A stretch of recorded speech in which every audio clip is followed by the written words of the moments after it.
I don't know who the tracker is, Julia. Oh, he's tracking, though. Somebody's tracking us. Yeah. Gordon Smith is on from Denmark. Nice to see you, Gordon. Christopher Gillingham saying good evening, presumably with Jane and others in England. They're in Leamington, down on the south coast. Nearby, the famously good Royal Leamington Yacht Club. Hi, everybody, as we get ready for our show number 731, isn't it? Yep. I didn't change. The next slide's got a Crutonicism on it. Is Alistair Murray. Hello, Mr. President. Right on time this morning. Yes, we were. Yes, we are. Alan Long in Ohio. Pedro Foiling Sailor, thank you for your contributions as we get this one across the proverbial starting line.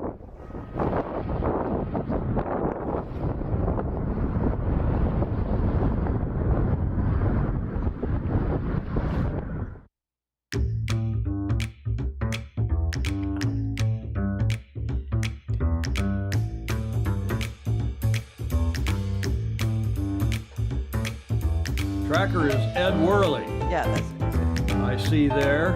I also see that I've got the wrong on that slide. I didn't change 7:30 to 7:31 or Friday the 9th to Tuesday the 13th. So my graphics department was Crutonic. Once again, that's me, Julia. Yeah. I trust you are well. Absolutely. Any hot tips? Hold on. Hold on for what? I think the world is having a nice sort of jiggle. Well, I hope we don't have a jiggle in the Middle East. That's got me worried. Things are not looking great in the Russia-Ukrainian situation either, but the market's up today in a big way. We're getting ready for our regular show number 731. The graphics notwithstanding. Welcome, everybody, for what is Tuesday, the 13th of August, and we're at the Beach Street Yacht Club here in Studio B, as always.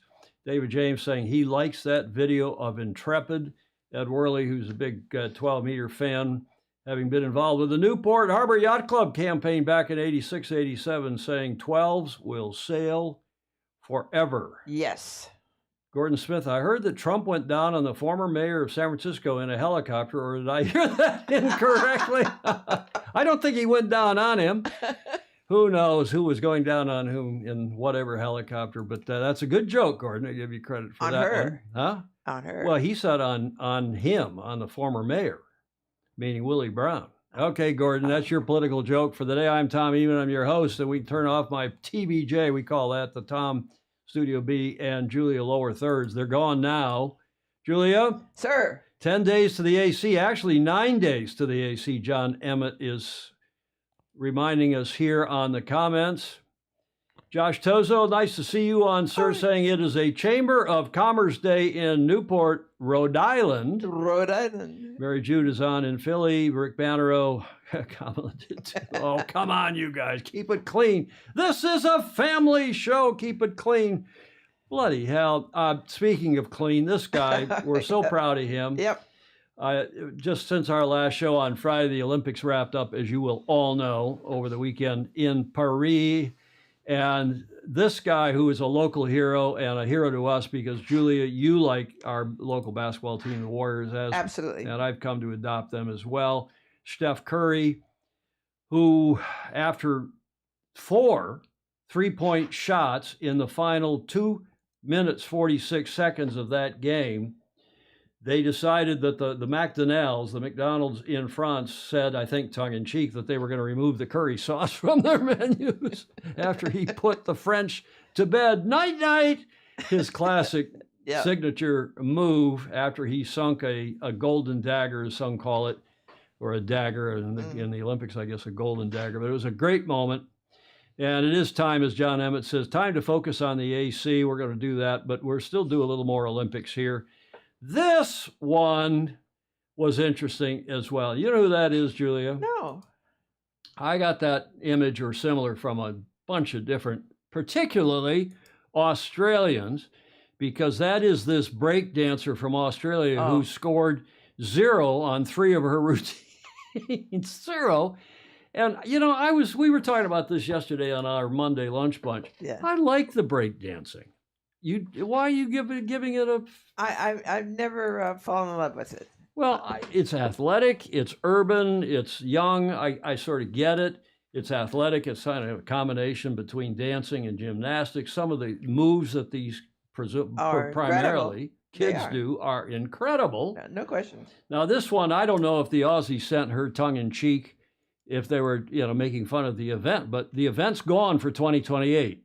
It's not on the menu for LA, but we'll get to that in a moment. But she did perform, and her name was Rachel Gunn, and she's viral. After her performance, she's gone viral, and I can't help but show you a video that was sent by one of our FOSI. So imagine you from Australia and you done lied on your Olympics application and said that you knew how to break dance. You seen some old 80s highlights and said, I could do that. Now you on the world stage with a golf outfit on, hyping yourself up in your head talking about toe tap, hit him with the spin, climbing in the circle, hands on my chin. Bunny, rabbit, kangaroo, one of those two. I got moves, so what you gonna do? I'm a worm, y'all. Oh, yeah, I'm a worm, y'all. We could have done a corrector Kurtonic on this, but and look at David James is saying the New York Times had a good article on breaking this morning. From my perspective, it is absolutely preposterous. Emmett is saying breakdancing was by far the most dangerous Olympic sport in 2024. Is that right? Because people are hurting themselves? Ted Ryman checking in from Cape Town in the Republic of South Africa. J. Frederick Bland saying, yeah, her nickname is 0 points Ray Gun. At 0. Alistair, Mr. President Murray, I think they were generous in scoring her 0. What an embarrassment. I thought it was entertaining. Am I the only one who thinks it was kind of cool and entertaining? Maybe not her routine, but I thought breakdancing was okay. I'm a bit disappointed. It's not. I know you're all going to say, what's gotten into Eamon? He's, he must be smoking weed or something now that he stopped drinking. I don't know. I thought that the original sort of street brand was original because they all had to be really original, and they made a livelihood of doing it. Well, exactly. And okay, I get some of these other sports are Kurtonic, but Jon Emmett is saying millions of Aussies say they died of embarrassment. Hang on a minute. Gordon Smith says Tom likes breakdancing at the Olympics. It's a trick, right? What's the catch? Yeah. That crowd was obviously AI'd. Well, I don't know about that, but I thought the video was great. And thank you very much to none other than Pedro Foiling Sailor, Peter Stevenson, who sent that video in. And I mean, you have to, okay. So let's have folk dancing and square dancing in LA 2028. It's okay. It's athletic. It's cool. The kids do it. It's any of you do breakdancing? Any of you that talented? Any of that coordinated? Okay, it's one of these, events that you got to, but so are gymnastics, where you got to have judges that score the people. Okay, we don't like scored events so much, but nonetheless, I guess I'm the only one. Peggy Lidster. Peggy Lidster, she got the most publicity, Andrew McIrvin has said, saying exactly, Mr. Dr. Andrew McIrvin. Yeah. Okay, 1984. Was breakdancing in the Olympics in 84? Is that what John is saying? Have fun at the Opera Cup, John Hanfield, as he's heading over to Nantucket. There once was a man from Nantucket. We won't do that, Limerick. Graham Sweeney checking in from Yale from Scotland. But I thought it was cool. I also watched as intently. I watched the thing live, the closing ceremony. And when Mr. Top Gun came down from the ceiling, okay, the Queen parachuted in the 2012, and he came down doing his Top Gun routine. At age 61, the gentleman still does his own stunts. Yeah. And you got to give him credit. He's reasonably fit, as you'll see in a moment. But what's wrong with his face? He must be on steroids, or he must have had a lot of plastic surgery. I don't know what it is, but it's also been viral on the internet since that closing ceremony. That was a selfie he took and sent out on his Insta or on X or something. Ryman is saying Tom was cool. He's amazing. Yeah, okay. But people here are saying that he looks like, you remember that doll? Remember that? Howdy doody. Howdy doody. That was a wooden doll here in the U.S. And is that a mannequin? Is that how that worked? I don't remember. I think I'm too young for howdy doody, Julie, but it was here in the U.S. And the plastic surgeons are calling that the howdy doody face. But before you get, body double needs some work. Yeah, before you get too, Botox, Baton Rouge is saying, before you get too carried away, that's what he looks like at age 61. Earlier this year, apparently in Mallorca, at least according to the photog of the Daily Mail. He looks pretty good for a 61-year-old. Yeah. I don't look quite that good, which is why I wear clothes on this show and not go around shirtless. But there is a sailing angle to this, because as many of you will know, he sailed, and I'm not going to run the video because if I did, we'd get a copyright strike. But this is the video of when he's romancing this gal who's the widow of one of his flying mates from the first movie.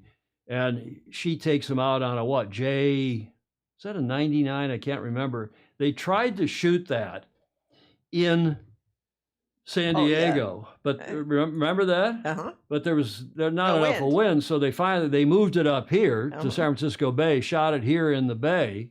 Those of you who know the background in both those venues will attest. And they shot it here in the bay, Top Gun Maverick, and apparently there's a Top Gun number 3 coming out. They're casting it as we speak, and apparently Cruise is going to play in it. Paramount Pictures owns that. And of course, Paramount Pictures is now owned by, speaking of a sailing connection, Larry Ellison's son, David. Oh. And he's owned that Top Gun franchise, in fact, for some time. Oh, go on, Tom Eamon. Give us a couple of bars of Rod Stewart and sailing. No, we'd get a copyright strike because I sing it so well.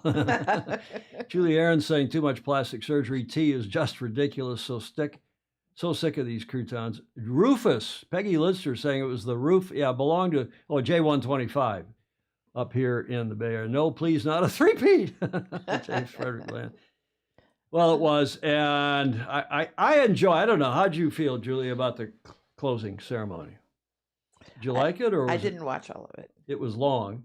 It was slow to start, and then I thought it was good in the middle. I got a little tired of them holding up the time it took to get the rings up in the ceiling. That seemed to take a long time. And then the vertical piano. What the hell was that all about? That was a little weird. But the French are weird. Well, they're not. The French are French. They have their own. And then when they got over here, they flew the flag over supposedly, and of course that was all recorded weeks ago. In fact, our Fozy John Sangmeister was out behind Long Beach, the beach, sailing around in his rock and roll, his big. It's not is it a Santa Cruz 68? I think it is, but his big boat, his sled. And while they were filming that, and Long Beach is really excited. California is really excited about hosting the Olympics. They are. Seems to have taken right off here. One other thing before we leave the closing ceremony. Bravo Zulu to this sailor, Matt Weirn, who was one of Australia's 2 flag bearers. And I liked the way the flag bearers came in. They came in ahead of their teams, 2 by 2, male and female, came in, they all lined up. Then the teams came in. I thought that was a nice treatment as well at the opening ceremony. I hope you all agree.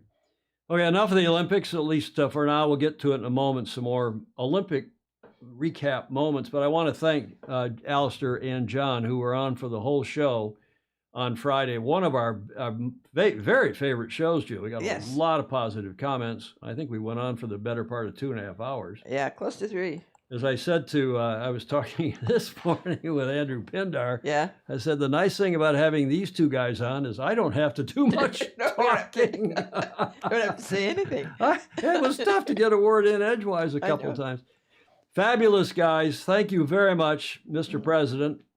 Alistair Murray, president of Australian Sailing, and Jon Emmett, super coach, super Fosies, both. And Morris Stevens is on TC. Tom Cruise looks like he has had filler remove his wrinkles. He should just let himself age naturally. Full marks to him for doing his own stunts. Yep. Alistair Murray confirming they are so proud of Matt Weirney in Oz. You should be. And everybody connected with sailing should be very proud of what he's achieved.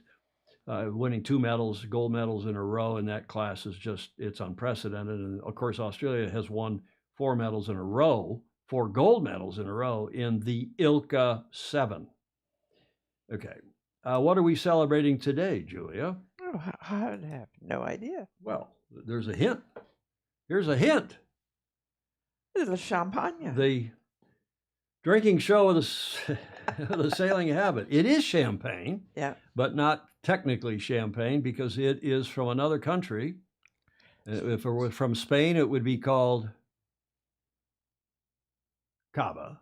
And if it is from Italy, it would be called Prosecco. Prosecco. There it is. It is Prosecco, International Prosecco Day, every year on August 13th. Oh, good. A sparkling win in China. Cava, Christopher Gillingham is asking, no, it is Prosecco Day, which is held on August 13th, celebrating an Italian white wine produced in northeastern Italy, designated to the Prosecco region. Oh, they've changed the name of the grape, if I remember well.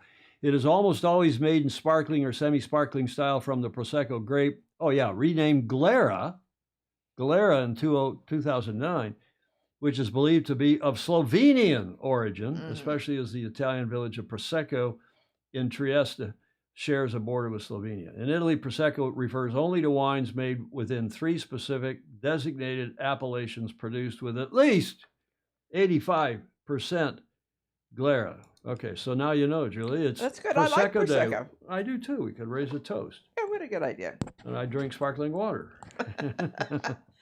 Prosecco Day. Means there's more for me. Well, you can have the whole bottle. What, no flutes? Julie Ahrens is asking. Andrew Dolly DeVola, well, you know it won't break. Asti Spumante, Italian sparkling wine. Prosecco, yep, Emmett's got it. And that is International Prosecco Day today, the 13th of August. I have to look up there on my clock. We're celebrating Prosecco Day, but we're also, as always, celebrating all of you who contribute to the show via Patreon. Become a patron via patreon.com/join/sailing illustrated. And we also appreciate all of you who just show up regularly to watch the show, because that's for whom we do it. Right. For the Fosie. And it's nice, all the Fosie who have been on this show at one time or another over the now 8 years that we have been doing this. See, that logo, that graphic in the upper left corner is correct. Because we are doing show 731. We're a third of the way to 800, Julia. It seems just like yesterday we were at 500. Bloody hell. Yes, 9 days to the Cup's 173rd birthday and the start of AC37 racing in Barcelona. But before we get to all of that, and before we do a little more on the Olympics, I thought we should hear from Jon Emmett, who's back at his home yacht club, the Crawley Mariner Yacht Club in the UK. Take it away, John, in the coaching corner. Hi, Tom, Julia, and all the Fosie, and welcome to Jon Emmett's Coaching Corner. Today I'm at Crawley Mariners Yacht Club, and that was the new clubhouse in the background. Well, I say new, it's not that new, but when I first joined, the club didn't even have a clubhouse. And when I talk about my journey and when I first started, actually this is the first sailing club that I joined, and it's amazing to think. You know, it's a very small piece of water, but very friendly club. You can actually walk through most of it, and that's, you know, how I started the journey. But you'll see in the background we have some other water users. We have a load of kayakиsts here, and it's something my mum Marilyn Emmett is very involved with. So they will have children from London come down and have a chance to paddle on the water and get that, you know, that feeling of freedom, which I think we're most welcome to in terms of mental health. For me, there's always been something very special about getting out on the water. You can see them there in the background.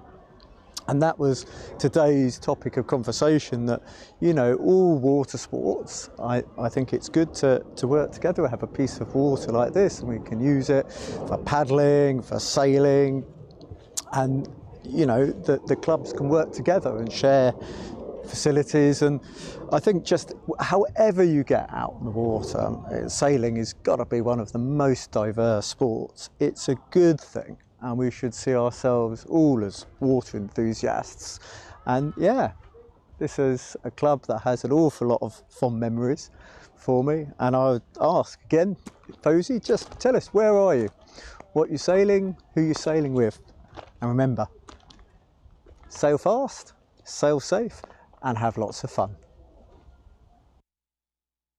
I should turn up the mics here.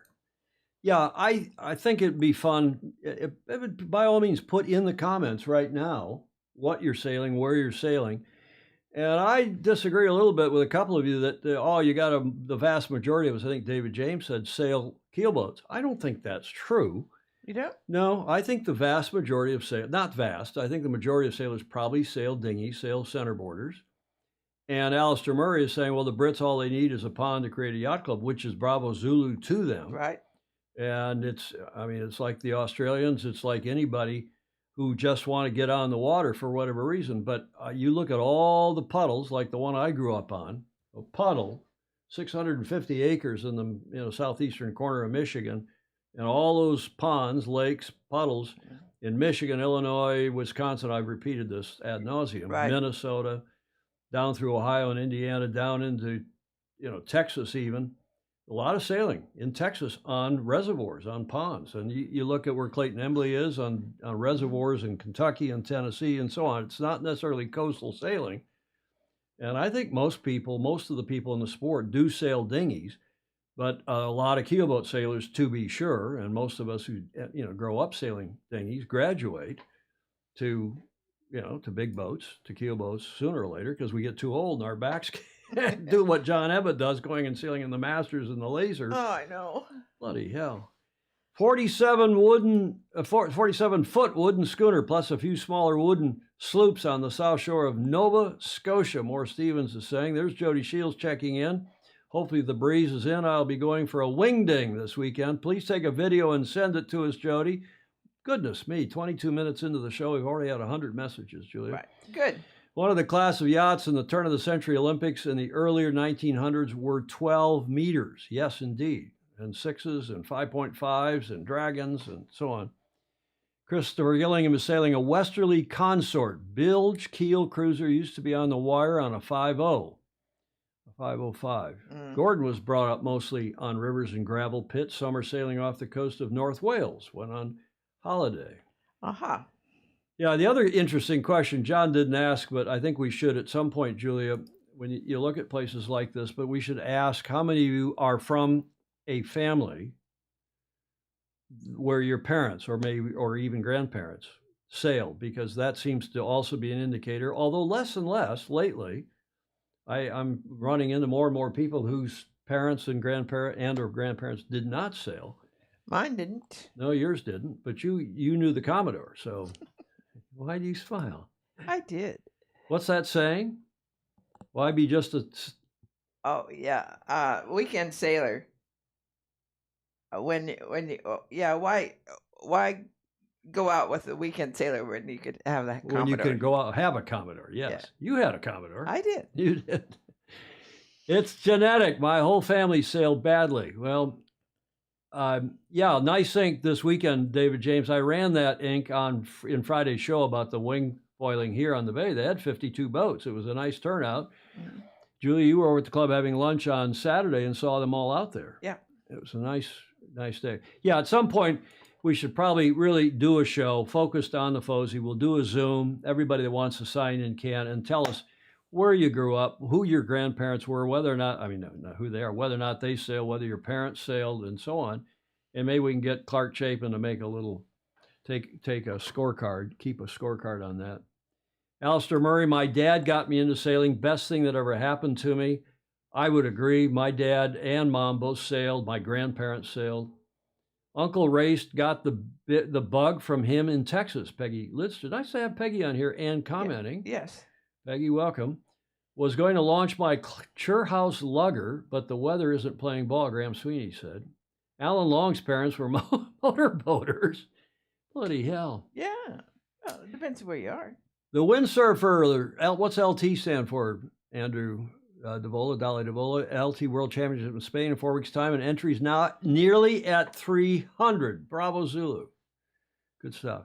I just want to talk a little more about this club. I couldn't make out when John did that video. He kind of rolled off his tongue. He said it 100 million times in his life, or thousands of times probably, and his mother before him. And his mother apparently was there in the video somewhere.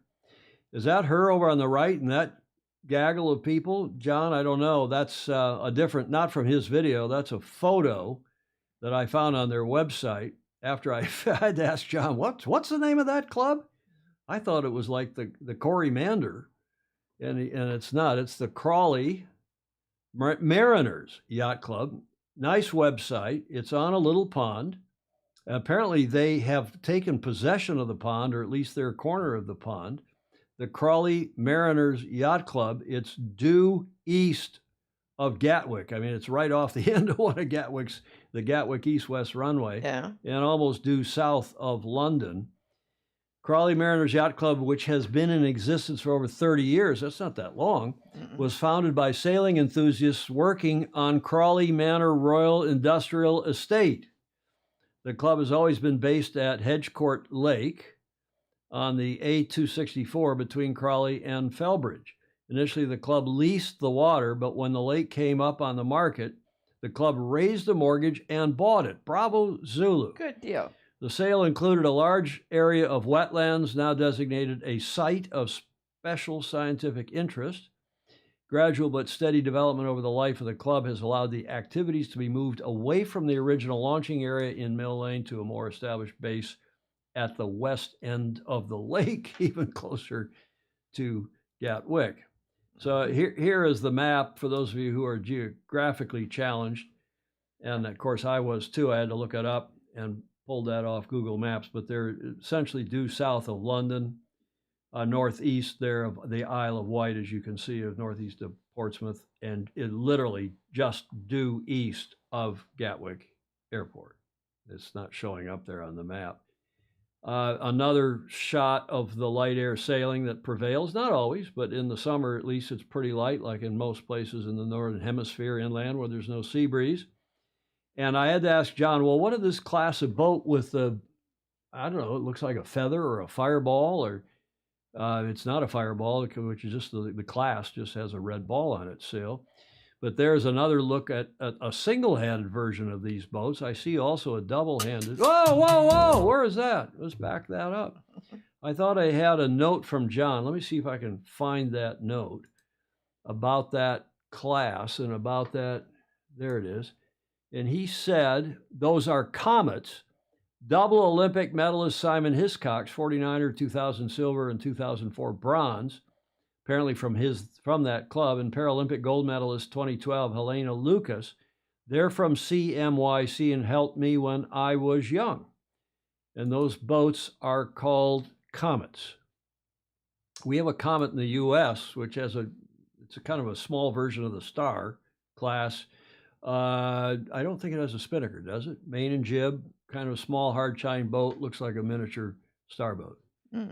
And particularly, Chesapeake Bay, kind of in the northeast, east and northeast here. That's it. That's the Crawley Mariners Yacht Club and Jon Emmett's report for today.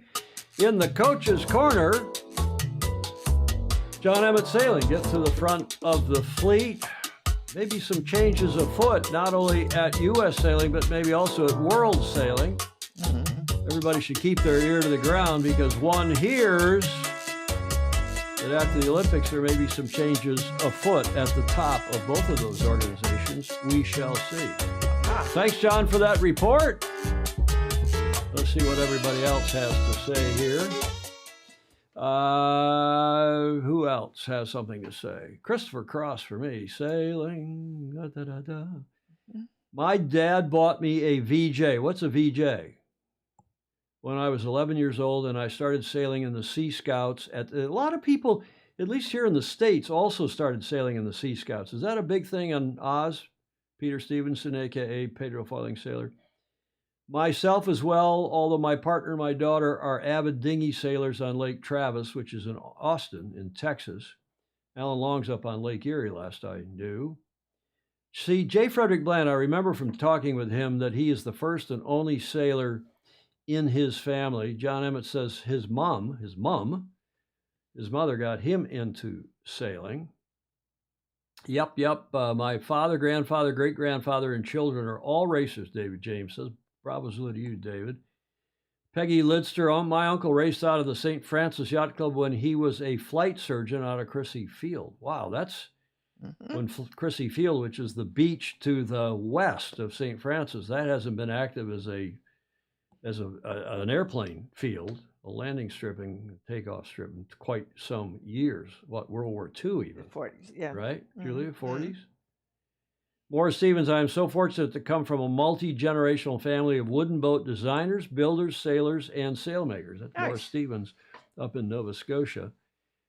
Stingray. Rod Stewart got me into sailing. No, I know that's not the case because I know that Stingray, who grew up in South Africa, ended up in Washington State, somehow connected to the I think his dad or mom or both were professors at the University of Washington, the second best college football team in the country. Well, if you can brag about Stanford, I can brag about Michigan. You can. You absolutely can. But he sailed at UW, and I know he met some of the other top Seattle Yacht Club sailors, including the McKee brothers. And I don't know how he got into sailing, but I know he sailed at least part-time up there collegiately. Emmett says, John saying, when he joined that Crawley Mariners Yacht Club, there was no clubhouse. We got changed in the garage. Well, I think a lot of us have been involved in clubs like that, where we sailed off the beach and changed with a towel. We did the towel dance like the surfers do, which is, that's okay, isn't it? Yep. Hamish Ross, there's progressive. There is a progressive, although he's politically pretty conservative. I got into sailing from surfing to save having to paddle for a wave. Lazy, progressive, conservative. Hamish, nice to see you on. It's early in Auckland. No, it's not that early. 08:32. It's early in Sydney, where it's 06:32, and in Melbourne. Ted Ryman replying to Jon Emmett, Creepy Crawley is the nickname of Crawley. Is that right? Oh, yeah. And John saying it's close to his home at Imberhorn Farm. Hi, Blake Middleton. OCS, cheers from the land of 10,000 lakes. Speaking of lake country, like the Lake District in the middle of England, you've got lakes up in Minnesota because of the retreating glaciers. We talked about that on the previous show. The video froze. Well, I hope not. Reboot your computers, folks, as we're streaming at 1080p 30 frames and should be looking good. I see no problems at this end. No Spinnaker on the USA Comet. Thanks, James Bland. Yeah, that's what I thought. Mid-Atlantic, New England had the most. Once had fleet nationwide. Elstrom medaled in the Firefly and then in the Finn, right? And the VJ, Pedro Foiling Sailor, is saying, is a Vaucluse Jr. Vaucluse Jr. Get us a picture of a Vaucluse Jr., would you, Alistair? Are they still active in Oz? It has two planks that slide from side to side that you sit on. I made my own. It sounds like a sailing canoe. Rick Banner, this is a very popular request, Jon Emmett. First sailing experience was in 1965 on Lake George at Sleepaway Camp Timlow. Rick, did you learn to be a photographer up there as well? Camps, in this country at least, recreational camps where you go away up to some beautiful lake, hopefully beautiful lake, and then you maybe learn some other sports. Go back maybe summer after summer as a kid and get to know some of the people, then maybe become a counselor. Yes. Right? We had the Camp Algonquin in Michigan was one, Camp Michigamia. Some camps where I didn't go to those. I went to hockey camp. I didn't summer. I was trying to be good. I was already a pretty good sailor. I didn't need to learn to sail. I thought the more interesting thing was Elstrom won a medal with a daughter. Did he medal? David James, I think in 84, they were fourth from memory, did not medal. We were all cheering for them, but I'm not sure. Somebody will remind us. Gordon Smith will know. Jody Shields, his first experience in sailing, believe it or not, involved beer. Believe it or not. I can't imagine You that. can't imagine, Julia.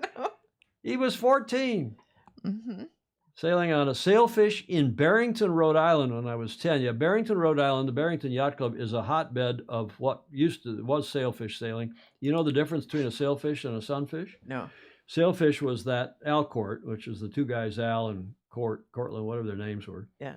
that started that company. They made the sailfish on which Jackie and JFK, Right. John Kennedy, the President Kennedy, and Jackie Kennedy sailed in their courting days. Yeah. And of course, Kennedy from a sailing family taught Jackie how to sail on a sailfish. Uh-huh.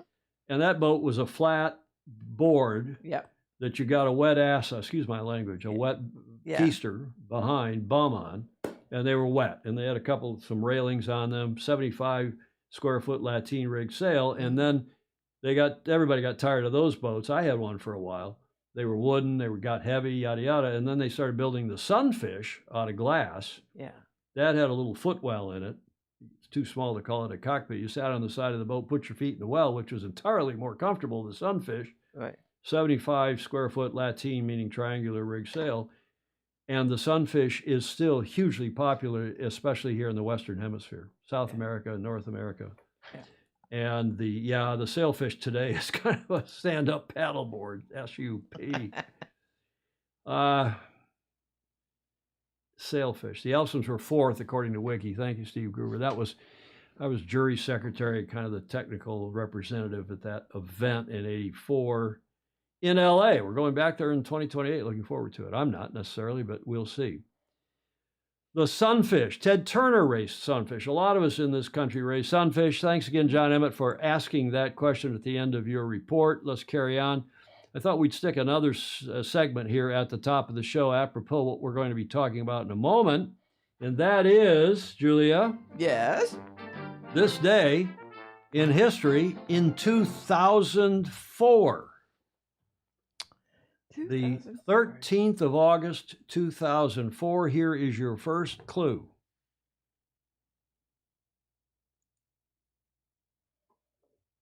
Anybody figure that one out?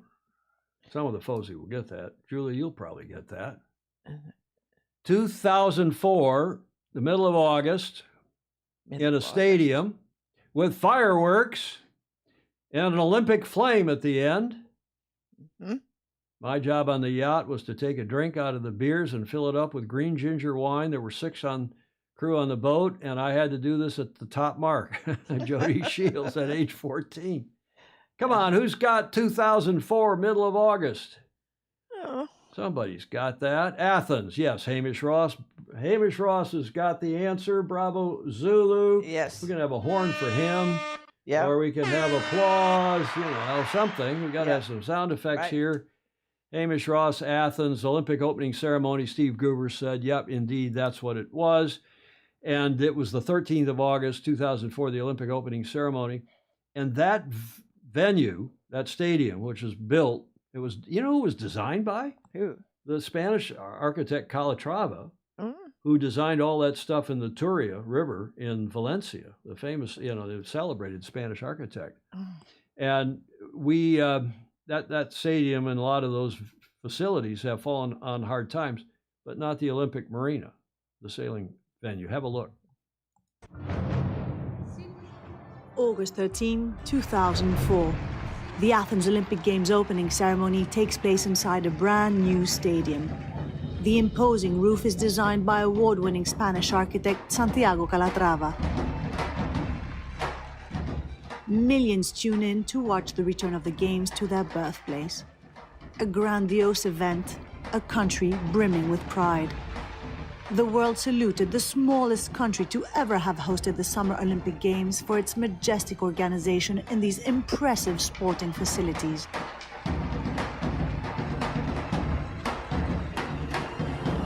But 20 years on, what remains of these games? The Olympic Stadium is currently closed, indefinitely. The roof steel structure has been deemed unsafe. Dozens of scheduled shows, including British rock band Coldplay's summer concerts, have been cancelled for now. All these years, the state should have maintained this. What an embarrassment. Everything is falling apart. It's all rusty, full of ghosts. Sure, we had the financial crisis and cuts, but the truth is no one cares, not even the state. Citizens can't do much. The emblematic beach volley stadium, where the sand hasn't changed since 2004, has the same fate. The stands are degraded, graffitis and garbage have become permanent fixtures. And yet Greece paid more than 500 million for these stadiums. The establishment is citing the financial crisis that hit the country in 2010 for 10 years to justify the lack of maintenance and operation of these constructions. But silence reigns when it comes to gauging the intangible, such as introducing new sports or organizing Paralympic competitions. A comprehensive sense of failure. It's a problem. In Greece, there was no development plan for after the 2004 Olympics. That's a fact. Yana Gelopoulou was the first woman to preside over the organization committee of the Games. She fought for this heritage, for the tangible as much as the intangible, like equal gender participation at the Olympic Games, but also access with reduced mobility. Today she wants to believe that all is not lost. In 2004, we revived the ancient Olympic spirit by making everything at a human scale, with thousands of volunteers and new infrastructure. As you know, in 1896, a Frenchman and a Greek brought the Olympic Games back to life. We're linked, and we here in Athens know from our own experience that Paris will leave a unique Olympic legacy. On its side, the government pledged 57 million euros to renovate the Olympic Stadium and is relying on private funds to salvage these facilities, just like the Ellinikon project. The old canoe, kayak, baseball and softball complexes will soon turn into one of the largest urban parks of Europe. This green lung will include hotels, residences, beaches, marinas, and aims to resolve the housing problem in the south of the Greek capital. We're creating a world-leading mixed-use development, combining state-of-the-art residential, commercial, sports, tourism, leisure, and entertainment offerings. In the center, the largest coastal park in Europe doubles the amount of green space in the Athens metropolitan area. Greece has come a long way since the 2004 Olympics, and the Ellinikon is both a major driver of and an inspiring symbol for all that we have achieved and all that is yet to come. The works at Elliniko are expected to be completed by 2025. At last, there is some hope that other white elephants will also be transformed. That's really good. Good report, wasn't it? Yes. We were there maybe a year or two after the Olympics. You and your late great husband, Conrad. Mm-hmm. And everybody was lamenting by the fact that all these freeways and nobody on them at all, and all these great facilities, which were just... Well, that was right in the... Oh, see, now that your camera, do that again. You held your hand up, and your camera started following you and followed you to the middle of the screen. Look at that. Look at that. I got to turn your camera gestures off, Julia. We got these fancy cameras, and they follow you. If you put your hands up, it takes a signal. I thought I'd turned all those signals off, and it starts tracking you, so you move back and forth. But back to the theme here, it is a shame, but you were there just before the financial crisis as Greece and a bunch of other countries, but particularly Greece, were going broke. Yeah, what they were amidst dire. And it looks like they're starting to come back out. Good luck to them with their rejuvenation, yes. Alistair Murray is saying. Indeed, it is sad. And one of the nice things about L.A. is that, and it was the great thing, really, part of probably the great feature of their 84 success and why they made so much money. Yeah. And then they plowed back in all the excess, most of it went back into sport, mm-hmm. both locally and nationally. But that area, a rich corner of the country that it is, has so many facilities that basically LA doesn't have to build any new stadia, any new venues, a couple, 3 venues, but rejuvenate some. What was the comment? Imagine breakdancing naked. They're back and forth about why the Greeks didn't require everybody to compete naked like they used to back in the original Olympics. I think that would really be one. Probably get a lot better television, Ted. I know. Yeah, they let the Acropolis fall apart over the centuries as well. Okay.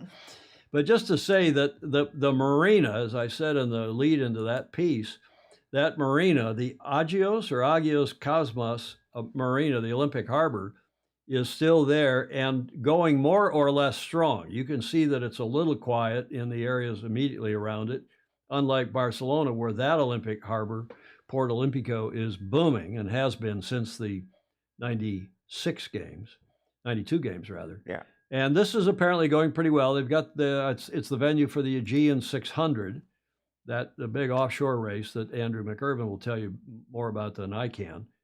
But yeah, Baton Rouge saying it's why the Olympics are considering going back to repeat sites to reuse and refurbish older Olympic venues, i.e. LA. Well, yeah, they are refurbishing some of the LA venues as well. And they'll have one of the oldest, the Coliseum. Indeed. It is relatively extraordinary the stage to which countries are willing to go to lose money, David James is saying. Well, that's true. That is true. And let me see, Julia, good luck to them with their rejuvenation. Any other comments here? Best thing about LA by far is it's a small world, right? At Disneyland, I did it twice in a row. Yeah, LA made 250 mil, Bill Canfield is reminding us, back in 84, and that was real money, quarter of $1 billion in 84, Julia. Yes. Imagine the diving naked with the slow-mo camera. That will bring back viewers. Jody Shields.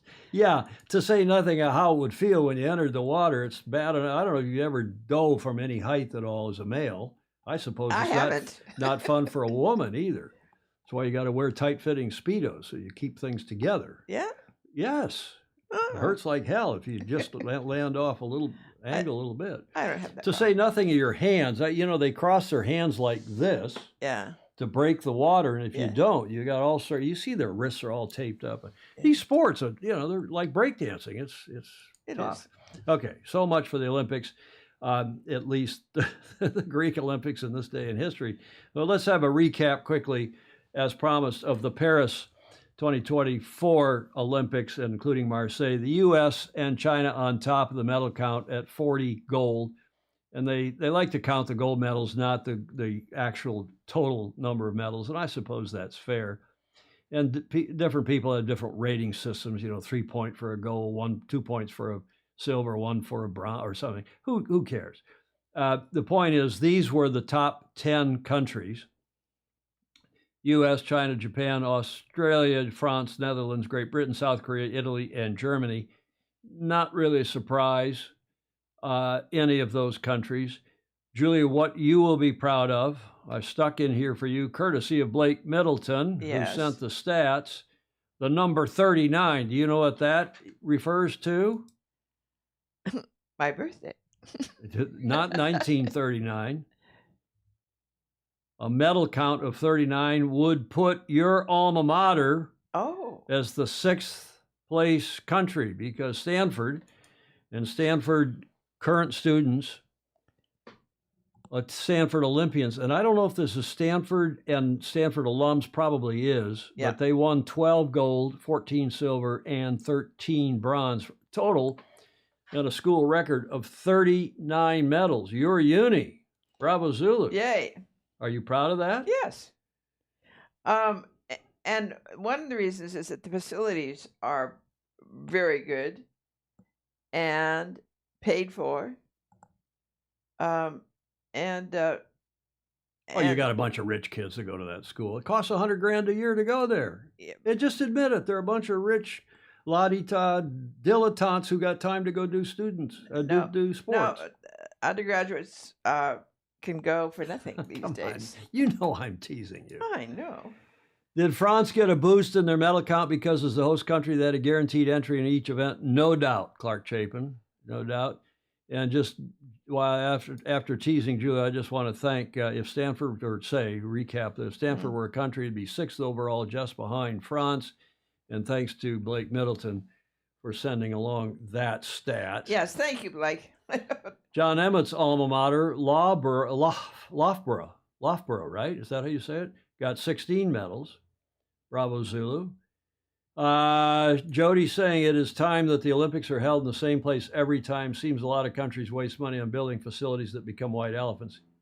Yeah, but David James, the Stanford alum, is objecting to my teasing Julia. Yeah. Okay, Julie, you can have the last word on this little segment. Oh no, I think it's fine, and I don't herald it, but it's a good place. I guess what the point I would make is that it's a year-round facility. Beautiful weather year-round. Beautiful weather, and everybody seeking a medal. Everybody there is seeking a medal. Maybe not for their own country. I mean, not for the U.S., but for their own for country. other countries, because a lot of non-American kids go there who are great athletes for the weather and rich dilettantes, as I was saying. Come on, okay. Enough. But anyway, it's the atmosphere, which is no doubt climate, literally and figuratively. You know who was second? Michigan. No, Michigan wasn't even in the top 5. Cal. Well, good. Cal Berkeley across the bay. So the Bay Area had a lot of Olympians because, again, there's a lot of money and there's a lot of nice weather and they have a great swimming program across there. And there are a lot of rich dilettantes that attend those. Come on. Athletics are encouraged. Yeah, David James, good point. I think it's a healthy sign at Stanford and any school that excels. Yorkshire, Andrew Pindar is saying. I think he's not only the Queen's or the now King's rep there, but I think he's also the chairman of the Chamber of Commerce. Yorkshire had 4 golds, 2 silvers, and 9 bronzes. Bravo, Zulu. Yeah, good. To you and your surrounds. Andrew, that's just because they were used to it being warm and sunny. I talked to Andrew, as I mentioned this morning, Julia, and he said, man, it was 90 degrees Fahrenheit. It was, closing in on 40. Celsius centigrade every day. I know. And it was hot and there wasn't much wind and everything that they said about just the conditions. He said it was astonishing given the light air and the heat and even the humidity at times. Yeah. It was really, you were baked to a crisp and you couldn't really wait to get out of there. But again, as we've discussed here on this show and with any number of you, why you put a sailing event in a venue, at a city, at a venue that is famous for not having wind in August. Excuse me, it's cretonic. Yeah. You wouldn't race the Olympics on our little lake in Michigan in August because there's no sea breeze there ever.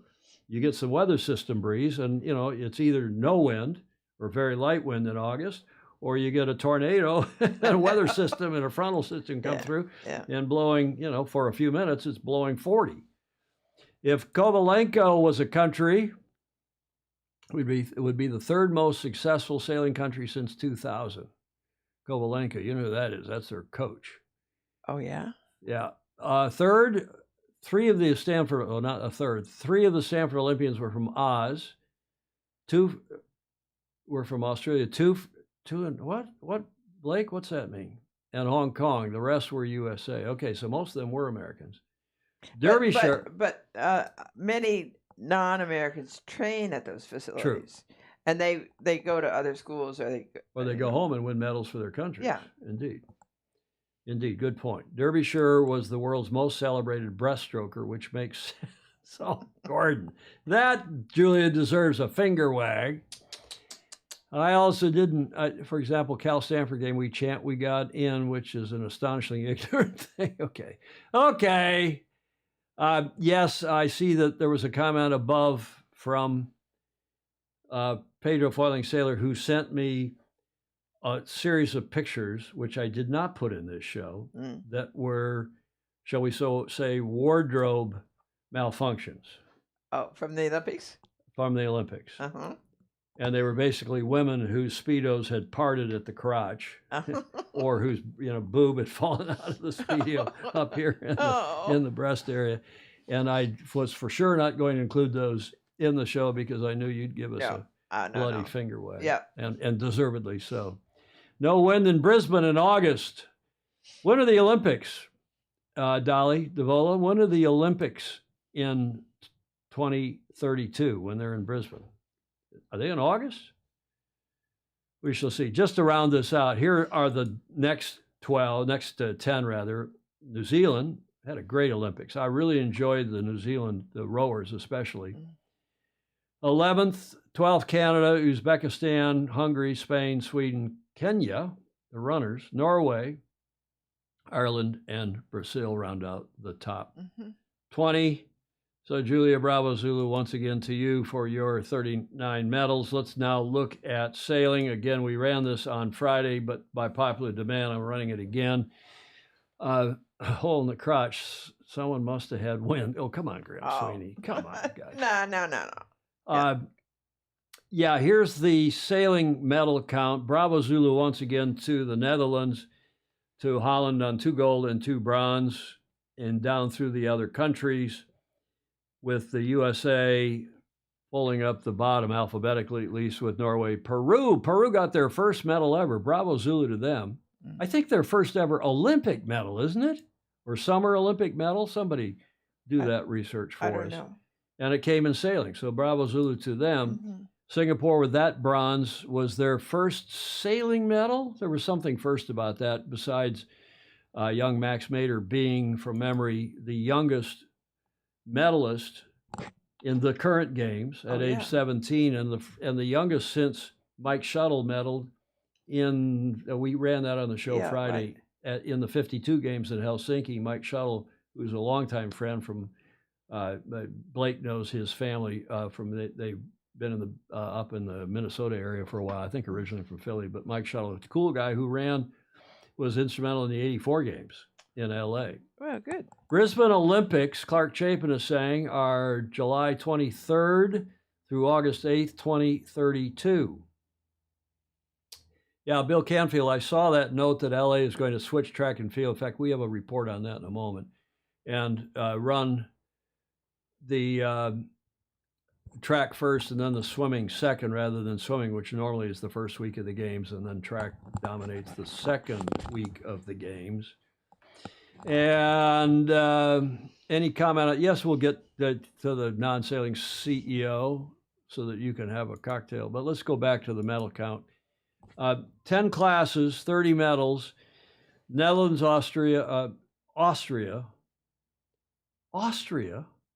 Italy, Australia. No, Austria, Italy, Australia, Israel, and Great Britain in the top 5. Bravo Zulu to all of your countries, those countries. In the U.S., we had the bronze medal in the 49er. That's Ian Barrows from Florida and Hans Henken, who's here from the Bay Area. Bravo Zulu to them. Hans is, at least Hans, maybe both of them, are going to come on the show, at least tentatively. We've had that discussion with their with one of their supporters, and we hope to have them on the show sooner than later. I also hope they're coming to the Stag Cruise. Those of you who are coming to the St. Francis Yacht Club Stag Cruise the end of next month, hope to have them there. The USA's finishes, while we think for a moment about the USA's dismal performance, we had a DNC, which of course means Julia did not compete in the ILCA 7 class. We did not have an entry because we didn't qualify in the most popular, the most widespread class, which is the ILCA 7, Jon Emmett's famous class. Well, he's an ILCA 6 sailor, but the laser class. No American representative because we didn't qualify. That's how lame as an Olympic country we are. Yeah. Then we had finishes in the other classes, and I won't bore you with which ones, but 22, 16, 10, 10, 9, 9, 9.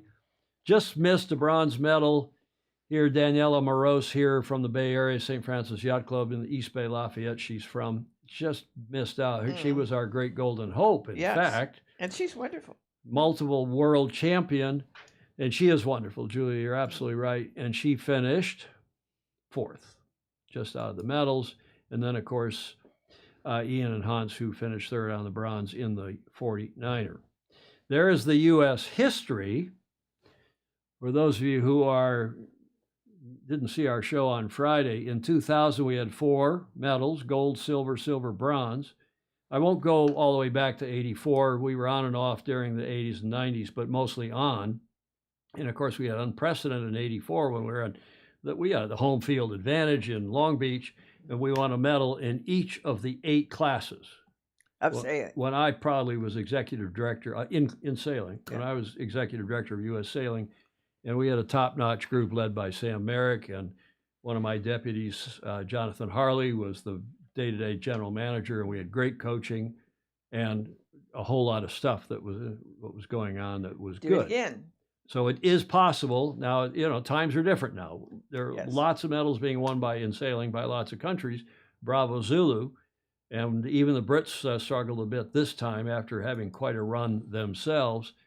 But the U.S. since 2000, the last 24 years, 4, then 2, then 2, then 0, then 1, in 16, that bronze, Caleb Payne in the Finn class, then none last time in Tokyo, Japan, and 1 in 2024. And as a couple of you have pointed out, we had no Iron Curtain, no Eastern Bloc countries were there. They boycotted in 1984. Thanks, Clark Chapin, for reminding us that. And there's Vice Commodore Harrington, who I saw signed down a minute ago. Hello, Claire. She's in Newport after the probably recovering from the New York Yacht Club cruise, that yes. famously cool thing. Thanks for coming on, Vice Commodore Harrington. Yeah, it was a bit of a home field advantage, and not to have the Russians and the East Germans and so on.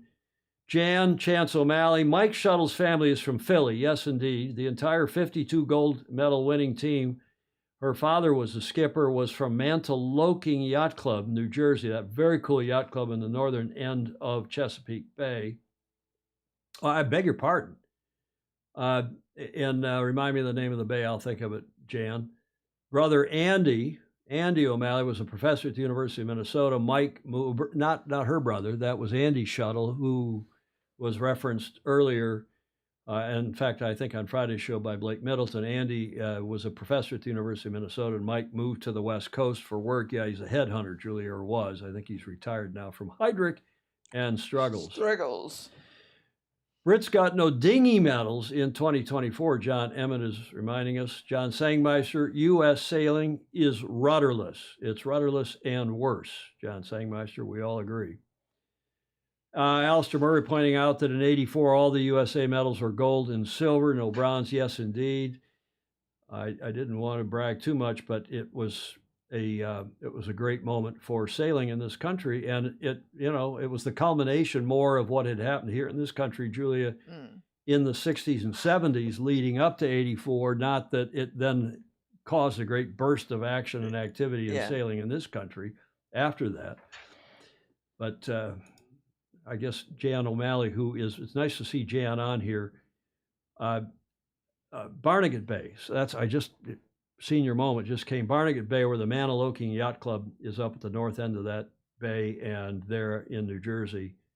And Jan O'Malley was one of our very top sailors in this country, and one of our very top female sailors. You have to add that almost as an asterisk, because it doesn't matter. She's just a hell of a good sailor, period.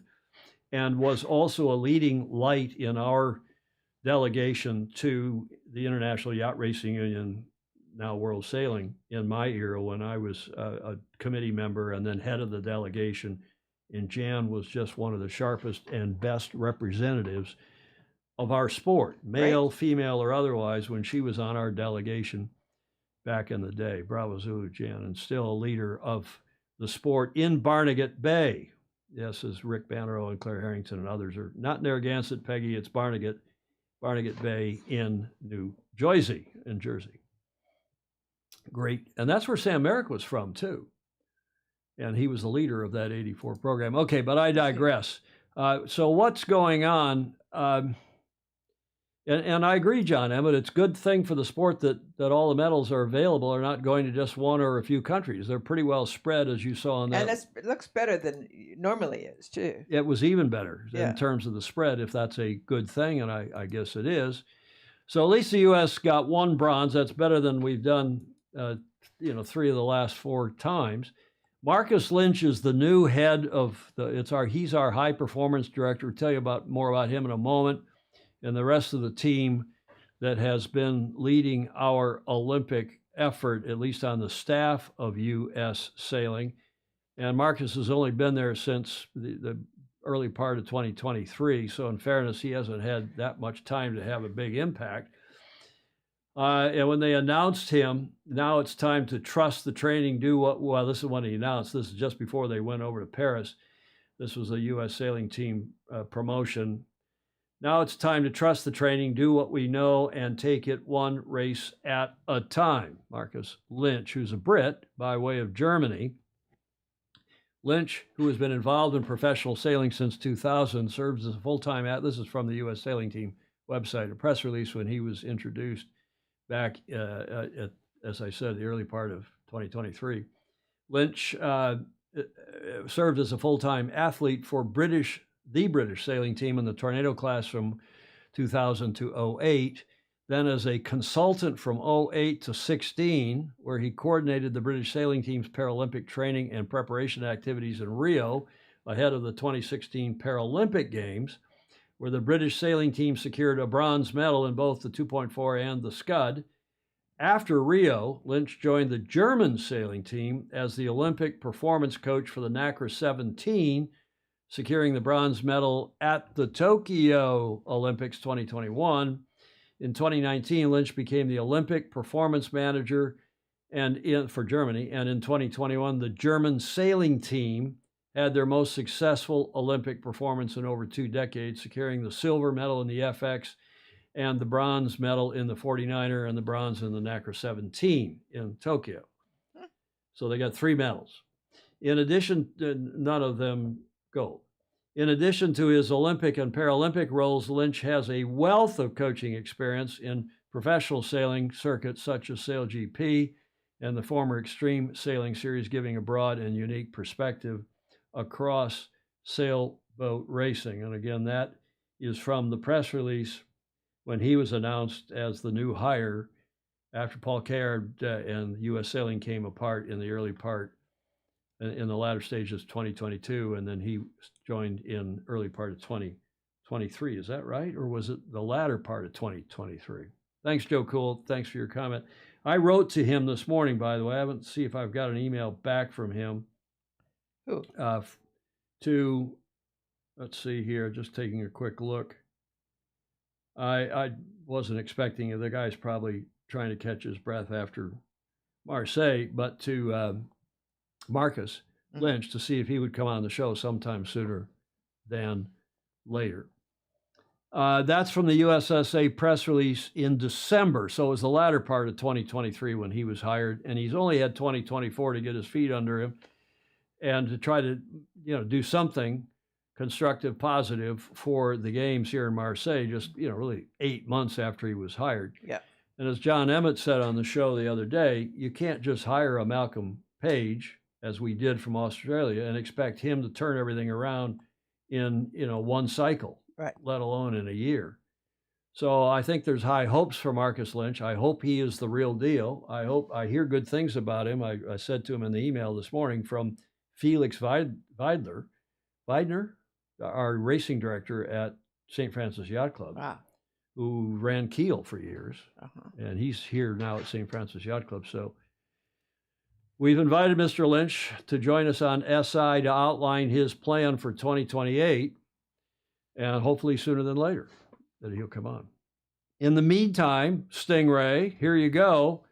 The non-sailing CEO has got to go. This guy, the organization, as John Sangmeister and any number of others of you have said, and we've said repeatedly on this show, the organization is in disarray. They've got a fundraiser who can't seem apparently to raise funds.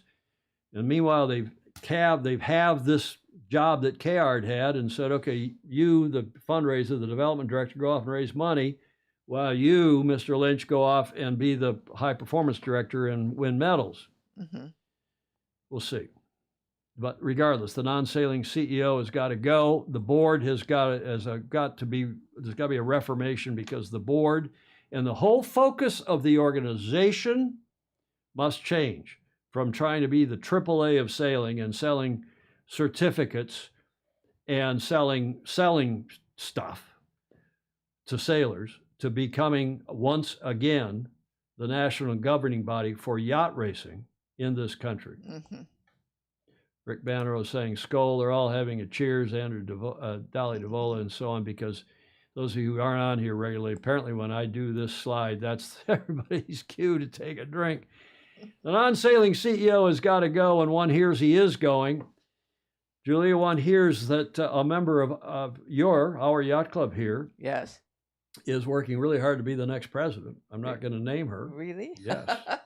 Oh, I can imagine who it is. I'm not going to name her, but Yes. working really hard. She was on the board at St. Francis. Mm-hmm. So we shall see. There's a lot of action going on because they have an election coming up in October. Are they going to come back? Josh Toso is saying, back and forth with Bill Canfield, Ian and Hans might come back. Will be tough competition, the 49er, for USA representation, though. Well, one can only hope. It's one of the things we need is good representation. Okay, let's go forward now and look at LA28 for a moment. I think there's a lot of, the entire board needs to be excused, Sangmeister saying. I basically couldn't agree more. They've made a complete hash of it. It's got to be, I'll say it one more time, a refocus of the organization back to what it used to be, away from the AAA of sailing and a DEI organization to back to what it was, which is the national governing body to promote and organize and manage yacht racing, sailboat racing in this country. LA28, the big news on Sunday in fact, came on here in this country at least, during the closing ceremony was that it'll be a non-automobile. They're going to ban cars during the 2 weeks of the games in July good luck to them, right, Julia? Whoever made that has never been to LA. And trying to drive around LA without a car, even if they bring in the 3,000 buses they say they are and add a million was the announcement of trips in buses in and around LA, not only for workers trying to get to their offices, but also to spectators and athletes trying to get from the various points. Yeah, the problem is that public transportation does not meet local needs. Meaning, if you want to go to, let's say, the Rose Bowl in Pasadena, you'd have to do 42 different things to get there. Well, changing buses and changing, who knows? Exactly right. Well, Graham Sweeney says they're going to use cruise ships as the Olympic Village. Alan Long says that's a laughable. John Sangmeister says, yeah, I don't know. I think this was more for publicity, making this announcement, because there's no way you're going to shut the freeways down. You're not going to do it. You can't move. Moreover, Julia, as you well know, in '84, they jawboned everybody. Yeah. Beautifully. Yes. And it worked. They said, we're going to have a Black Friday. We talked about this the other day. We're going to have a Black Friday on the day that there's this going on and that's going on, and just don't travel on that day. And this was before the pandemic. This was before work from home and Zoom meetings and Zoom calls and internet and so on. We didn't have the internet in '84. Didn't have computers really, home computers in '84. So it's a laugh, and I agree. But they can, for sure, manage the traffic very easily, as they did in '84. People are smart. You tell them, hey, work from home. Don't go downtown because we got this and that going on. Don't use, I don't need to go on. Don't use this freeway or that freeway because you're going to have all these people trying to get back and forth from here and there. And people are smart and they'll do it. Los Angeles is not ready for prime time during the 2028 Olympic Games, nor is Long Beach, where John lives. The OC registered, quote, crime on the LA Metro public transit spiked 65% in the first months of 2024. Passengers were stabbed and shot to death with almost the same regularity as the scheduled stops for Metro's buses and trains. Drivers were assaulted and the riders who remained, yada, yada. And there is the problem. We don't need to go further into that, but Julia, there's the problem. Yeah. It's not the availability or lack thereof. It's the crime situation, the homeless situation, and they got to do a major cleanup. Yep. Especially the crime situation in LA and in Long Beach. Well, they have been prosecuting crimes for 5 years or so. Well, exactly, and that's true in California. It's true here in San Francisco. So they got their work cut out for them. Can they do it? Yes, they can. But in the meantime, the idea of banning cars and bringing in 3,000 buses and adding a million bus routes total, oh, come on, good luck, as several of you said. I put 100 down and buy a car. Okay, here is a video There's a lot of excitement, palpable excitement since that flag came back, and the flag actually, you saw that in the closing ceremony. Then the charter plane landed at LAX, and the media were on the plane and meeting the plane, and the mayor, Karen Bass, who's part of the crime problem, came out with her flag, LA 2028 flag that she was given at the opening ceremony. And she had athletes with her, and it was a nice moment and a lot of enthusiasm and excitement. And here is just one of those press reports that also focuses a bit on the LA 2028 venues. Well, we've been talking about how Long Beach already played a role in the Paris Olympics closing and handoff to LA. And during the games, the city will have the most Olympic venues outside of LA. Let's get to McCollum Medina and his hockey jersey. He's live in Belmont Shore, one of the Olympic sites. Looking good, Mac. Oh, thank you so much. Welcome to the LBC. We're very excited here about the Olympics coming back to Long Beach. Of course, there were a lot of games in 1932, 1984. We're just a few blocks away, a couple of feet away, actually, from where Snoop Dogg played a role in that closing ceremony just a couple of days ago. The city is certainly stoked about Olympics 2028, and they hope it'll have a lasting impact. From the west side to the east side. Pretty excited, you know. So exciting. Long Beach is getting pumped about playing a big role in the 2028 Olympics. Is anything like it was in '84? I'm sure it's going to be a big success. The city will host 7 events at 5 locations, including right here at Marine Stadium. Oh my gosh, right here? Oh, they're going to have like what kind of events? Well, it will actually be canoe spring and row sailing right next to Mother's Beach. Literally right in the backyard. Yeah, I can't wait to see it. That's the exact area they did in 1932, LA's very first Olympics. Check out this old photo. Long Beach then, an oil rig boomtown. The rigs are mostly gone now, and homes now line the waterway. You follow that waterway here to Belmont Shore. The next event won't be on the sand, though. It'll be on the water. Sailing will take place right next to the pier. The current one will be demolished, a new one built in time for the games. I'm going to be touching Olympic waters, so got to make sure I'm there. And as we head west to the beaches, we get to Alamitos Beach, host for marathon swimming and triathlon competitions. Water polo will be exciting. Handball, I think you'll get a lot of interest here. Both will be nearby. Water polo held at a temporary aquatic center that'll be built right here on Long Beach Convention Center's parking lot. And right next to that is the Long Beach Arena, the one painted with the whale. That'll host handball competition. With so many events, Metro will be the best way to get to Long Beach from LA. Electric buses will shuttle people to event sites, and hopefully they'll do it on smoother roads. Long Beach is spending millions on its Elevate 28 programs to smooth and fix about 130-mile lanes of streets, also level up crooked and busted sidewalks so the city shines just in time for the games. Now less than 4 years away. It's something we can't miss. Little Molly, who's an avid NBC4 viewer, is counting down the days. 2028 Olympics! You can tell Molly is very excited about the Olympics, just less than 4 years away for her hometown here in Long Beach. By the way, the city thinks potentially there could be an 8th event, perhaps on the sand. That's because beach volleyball has not been assigned a venue yet. They did host it in 1984. They're hoping for a repeat. We're live in Long Beach. I'm McCollum Medina, NBC4 News. You got to love local television. Oh, yes. Huh? But there is the enthusiasm. There's no question. Yeah. And if they do any half as good a job, that's not true. If they do anywhere near as good a job in 84, in 2028 as they did 84. hosting in 84, it'll be a fabulous event. They got to fix the crime problem. We all know that. Yeah. And there's some budgetary problems in California, but one of the successes of the 84 was that it was 90% volunteer. Well, and that inspired, to be fair, I think what's happened is that people saw that volunteer spirit at the LA games. They didn't have to hire a lot of staff. They used volunteers. And as you saw in France, they had a lot of volunteers. Ever since 84, the number of volunteers, I think, used in the various Olympics has gone way up. Of course, the antithesis of that was in Montreal in 76. And I think they've just finally paid down the bonds that the city, I mean, all the residents, the taxpayers up there they took out these bonds to build stadia and hire people, and what a mess. Yeah. We need Peter Ueberroth back. Mm-hmm. Maybe they can reanimate the corpse of the late. Did Peter Ueberroth die? Clark is saying. I don't know if it was Peter that died. I know that his COO died, but we're all hoping for the best. in LA, whether or not you go on a beach with a hockey jersey, a little warm. Did you see Sangmeister's boat? I didn't. In the background? I didn't.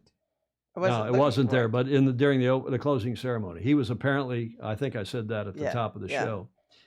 So I'm John, if no photo, it didn't happen. Somebody's got to have a photo or a screen grab from one of these videos when your boat, your big sled was out behind Snoop.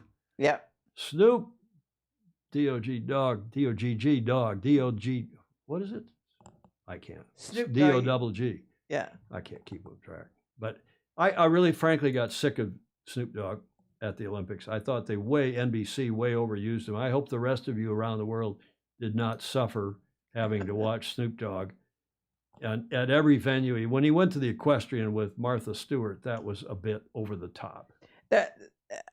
Without knowing any background of Snoop Dogg, it was particularly strange, I think. It was particularly strange. You notice he didn't go to Marseille to the sailing events. Yeah.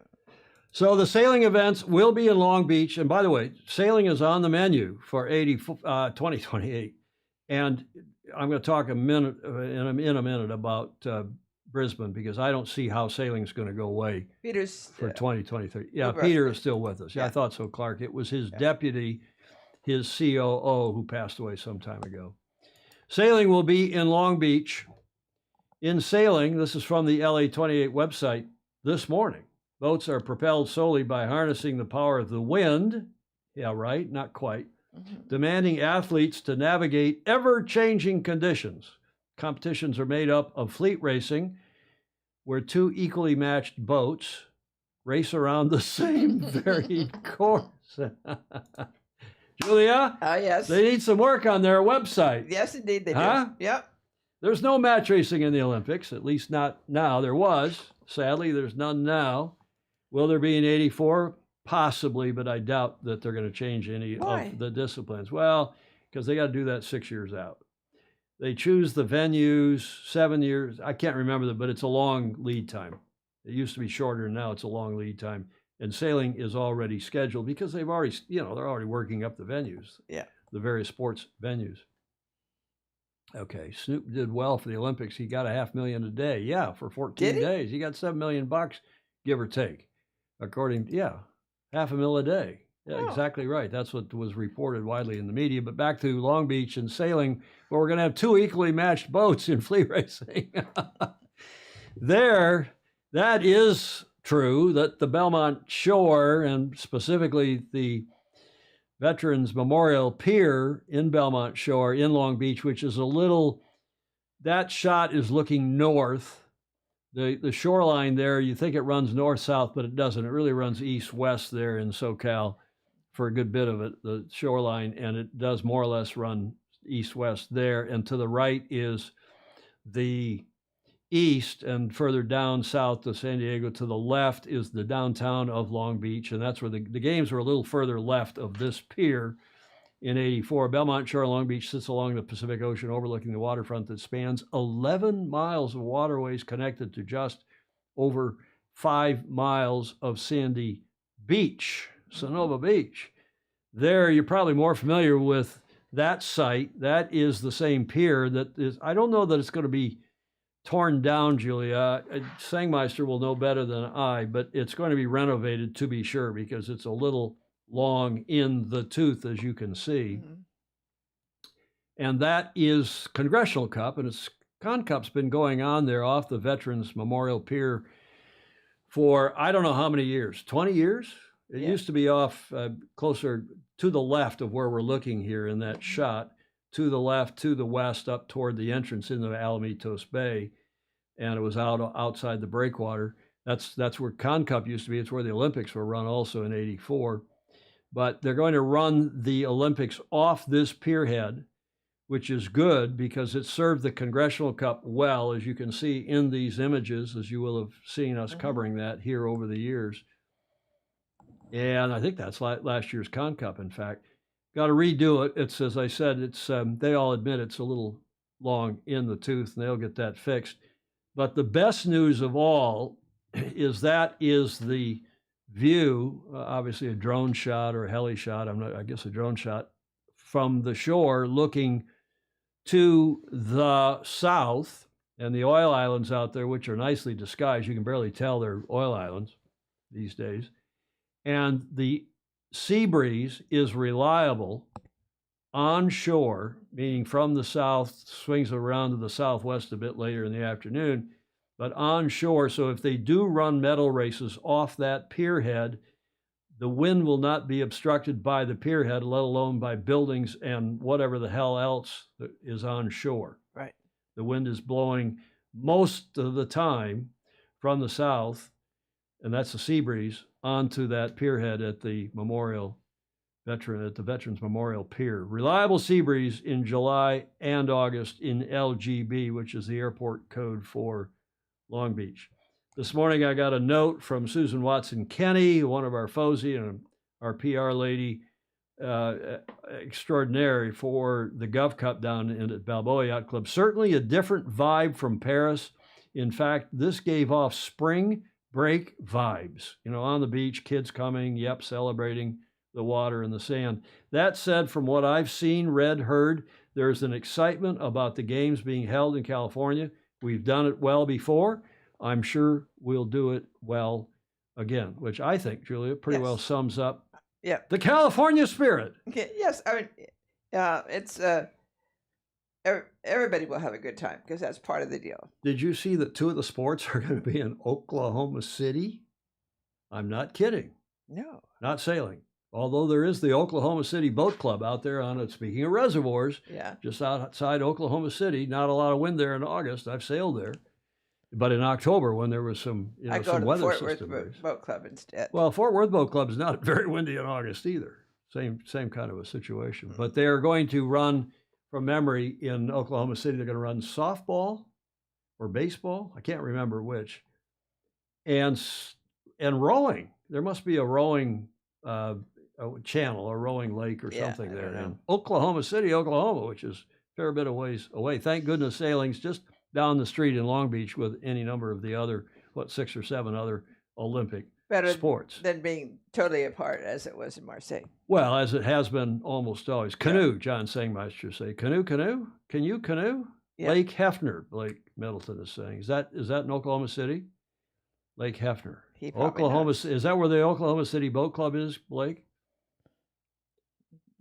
Mechanical canoe flumes are really expensive. So there's a canoe flume there at Lake Hefner or in nearby. Oh, it must be, yeah.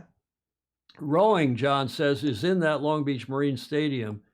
Okay, so that's where we saw as part of that TV clip. And that's where it was in 32 and 84 in that rowing in the Long Beach Stadium, which is that canal kind of behind Long Beach Yacht Club, actually not far away. You drive alongside of it when you're coming in from the freeway. Yes, indeed. Okay. Lake Hefner, Oklahoma City Boat Club. Thank you for that. And that is our Olympic reporting for now. As we start now really to look forward to 2028, I think we're done with... yes. Except one more thing, Julia. Okay. One more thing, as Steve Jobs used to say. One hears this morning, reliably, that the CEO of World Sailing... Yes. As we've heard before from other sources, I'm not sure if I've said it on the show, but apparently David Graham is about to leave World Sailing and go back to the Middle East, specifically to Saudi Arabia. That's not, I haven't heard it from David. I've pinged him. I sent him a note and said, hey, is this is this true? Yeah. But it's not been announced. As far as we know, it's not announced, and this may be, but you know me, I don't do a one hears unless I'm pretty darn sure that this is happening.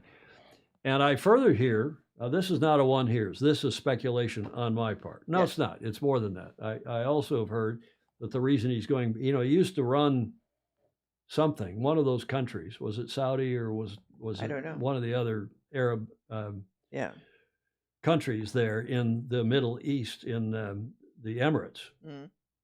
He used to run sailing and sports, I think, in one of those countries before he went back to England because he's Brit. But one hears that if Emirates Team New Zealand, not the New Zealand Yacht Squadron, because they seem not to have control of the cup, even though they're the trustee of the cup. Yes. But if ETNZ wins the cup again, they're going to take it to Saudi Arabia, and that's why Mr. Graham is headed back there. Oh. Think about that. Oh. If that turns out to be true, you heard it here first. You heard it here first. Now, one more thing on the Olympics. I lied. Correct or Crutonic? This article that was in the Irish Times, you maybe saw on my Facebook page, and I ran. I'm just going to excerpt from it, and I'm going to tell you why it's utter BS. It is simply Crutonic. Farewell to sailing and golf and horsey stuff was the headline in the Irish Times yesterday. Olympic sports that deserve the chop. There are tough decisions to be made for LA 2028, but here are a few suggestions on what the games could live without. And the first, this isn't even the opening paragraph. The guy, apparently I've heard from a couple of my Irish friends online after they saw I posted this, telling how Crutonic this particular guy is. Mm-hmm. The LA Games of 2028 will feature 5 new sports: baseball, softball, men's and women's, cricket, flag football, lacrosse, and squash. In the other direction, breaking and perhaps boxing are poised to make way. Well, we know breaking is not being repeated. Mm-hmm. Boxing may be on its way out because of the controversy. Mm-hmm. But we can do better than this. This patient needs to go on a diet before it does itself some serious harm, this guy says. Mm-hmm. And I excerpt now. I jump down to one of the sports he says has to go. In fact, the first sport he says has to go is sailing.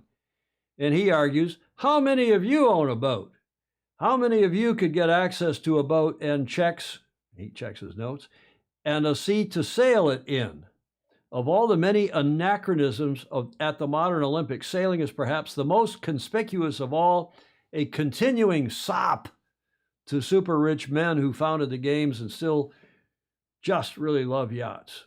Basically inaccessible to most of the countries in the world, even the ones with a viable coastline.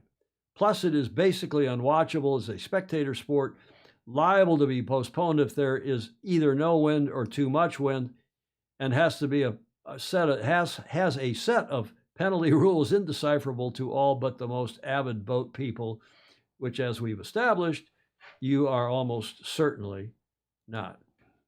Oh. Huh? Now, look at this guy is Crutonic for any number of reasons, as you're probably saying. Total BS written by an expert that probably never did any sport in his life, Alex Saldana, is saying. Greg Norman, one columnist stupidity doesn't mean it's true. Absolutely, totally agree. And if you go into the column itself, how many of you own a boat? Well, how many of you, I like women's gymnastics a lot. I don't own a gymnast mat. I've never done a tumbling in my life, or at least not since junior high school when I probably almost broke my leg or back or neck or something. Yeah. I don't have a Speedo, but I still like to watch men's and women's diving. Yep. I don't own a baton, but I like to see the 400-meter relay and track and field. I mean, excuse me. Yeah. Okay, I know what they're talking about, but I also don't own a bobsled, and I love to watch the bobsledding, or whatever it's called now, in the Winter Olympics. Yep. So, I mean, excuse me, if that's his first criteria, that you own a boat, bloody hell. Yeah. And then if you go on, well, here's one thing the guy forgot, and that is, Julia, that sailing is one of the most widely distributed sports on the planet. On the planet, right. It's practiced by the Nordic countries. Mm-hmm. It's practiced by the big continents, up and down, even Africa. Right. It's practiced in the Caribbean. It's practiced in any place there's water. Oceania, which is, the islands of the South Pacific. Right. So this guy is a big crouton who doesn't know what he is talking about. Mm-hmm. Totally agree. Totally and utterly agree. So, but I'm happy to have these opinions because, yes, we need to rebut them ourselves, push back. He's also calling for horse events, archery, surfing, 3x3 basketball, which I found to be Crutonic, golf, which is also a bit Crutonic, and more. We'll see how the TV ratings were for those. That guy's name is Jonathan Liu, who was writing yesterday in the Irish Times. Mm-hmm. Now, just to wrap that up, I'll say one more thing. First of all, they've already decided the 2028 sports. Do I look like Trump when I do that? Yeah. I wonder if that makes our cameras do something. Yeah. I hope not. they've already decided those games. And they are not going to drop sailing anytime soon. Moreover, if you think, where are the next games? 2020, 2032 in Brisbane. If you think the Aussies are going to let them drop sailing from the Olympic program, because the host country has a lot of say, a lot of whack, a lot to do with what sports are taken up. Look over there at camera 2, Julia, and give them the big sign, you know? Yeah. Right? Yeah. It isn't going to happen. So sailing is, and the key thing is let's get parasailing back into the Paralympics, because we got booted from that because of Crutonic leadership. Match racing would be the perfect made-for-television sailing event. You think, Greg Norman? I agree. I worked really hard, as Jan O'Malley will attest, along with a few others, including His Majesty King Constantine, including Gerardo Seliger from Spain, including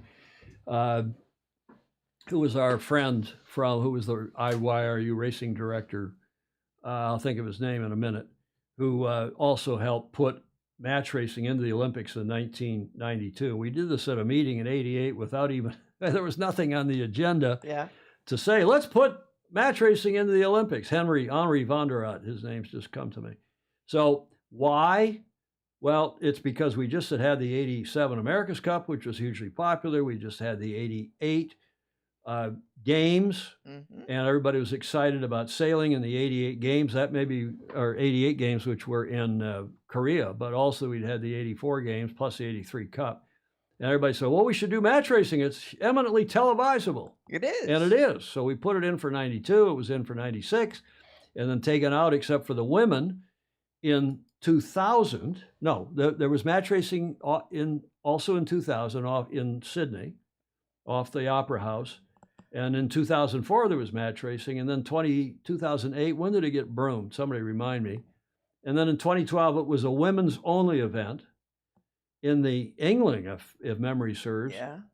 In 2012 in Weymouth. And everybody said it was the best Olympic event on television, at least, ever. I think that's worth a little pushing.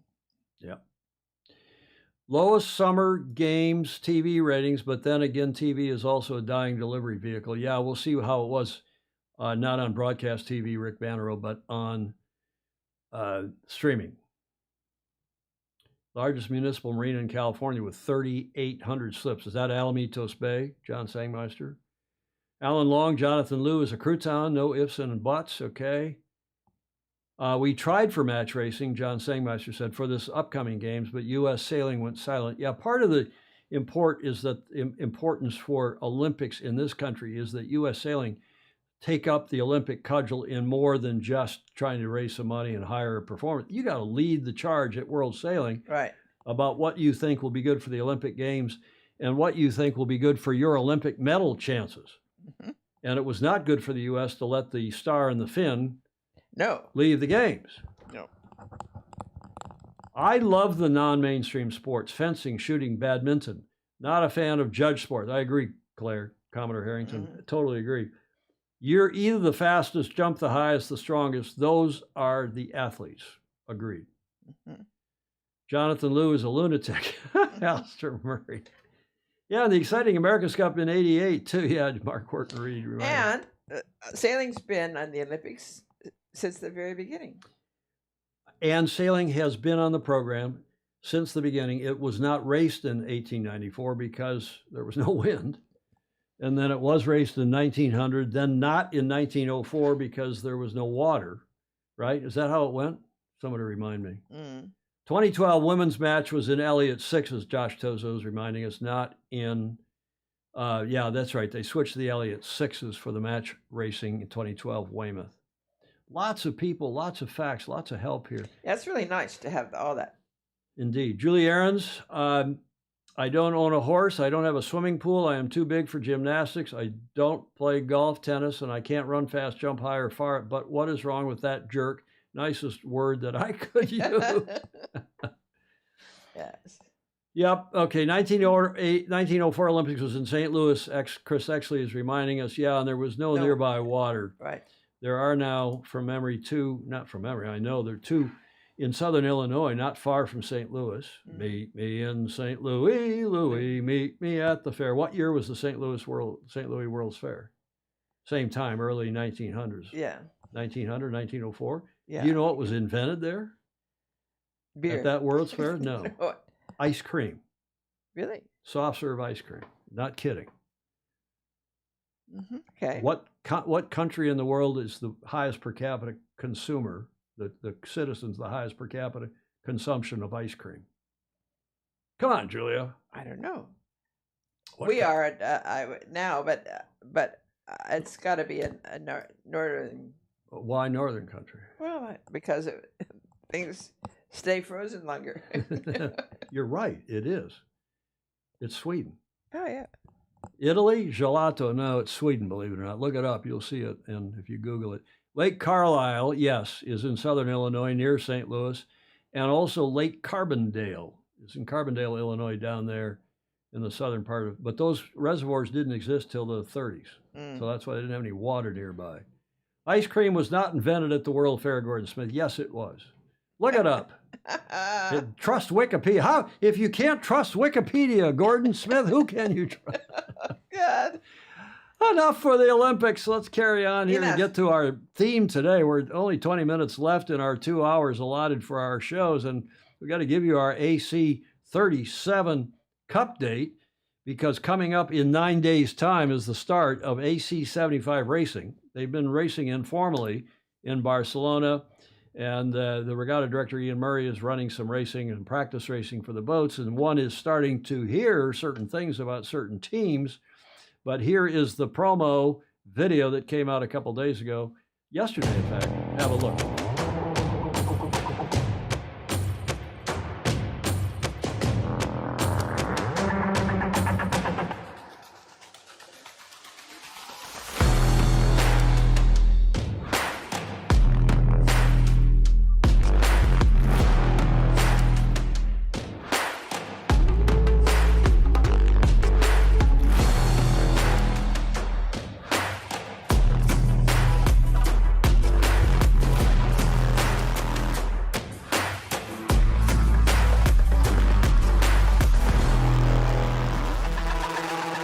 No more hiding.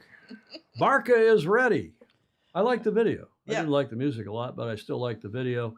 And it is happening in 9 days' time, as you will all know. By the way, Gordon Smith, I said soft serve ice cream. Hard ice cream, fat ice with the big thing with ice in it. Yeah, that goes way back. But here's the schedule. The schedule for you in the Commonwealth. It is a single round robin. And then the top two after the round robin, 1 point for a win, move ahead to a single race final. Over 4 days, the 22nd, the 23rd, the 24th, and 5th, Thursday, a week Thursday, through Sunday the 25th. First day of racing, each team, because of the round robin, races 2 races on a given day. On day 1, who is it's racing twice? The French. You can see they're starting the opening race against the Swiss, and then they have the closing race against the Italians. On day 2, it's the U.S., the 2 races, the opening race against the Swiss, the closing race, their closing race against the Italians. And on day 3, who is it that's racing twice? It's the Kiwis. They're racing in the opener against the French, and then the closer against the Swiss. They try to space them apart, which is reasonable. And then on day 4, they wrap up the rounds robin. There's nobody doubling it. This is the one last go around.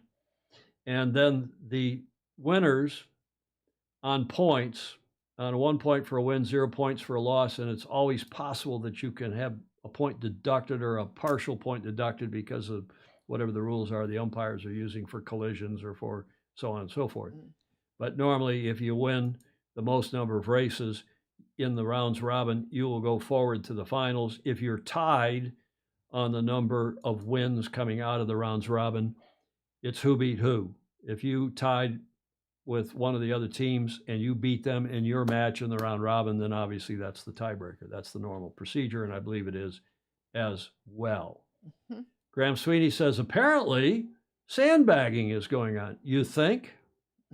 Julie Ahrens is saying she's hearing that Ineos is doing well in light wind. I hear they're doing particularly well downwind in light wind, Julie Ahrens. GBR, look quick.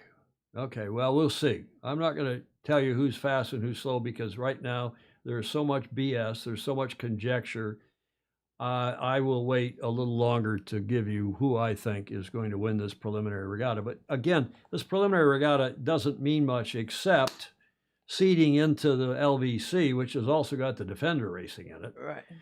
And I think it is a little bit like kissing your sister, this preliminary regatta. It's more show than go.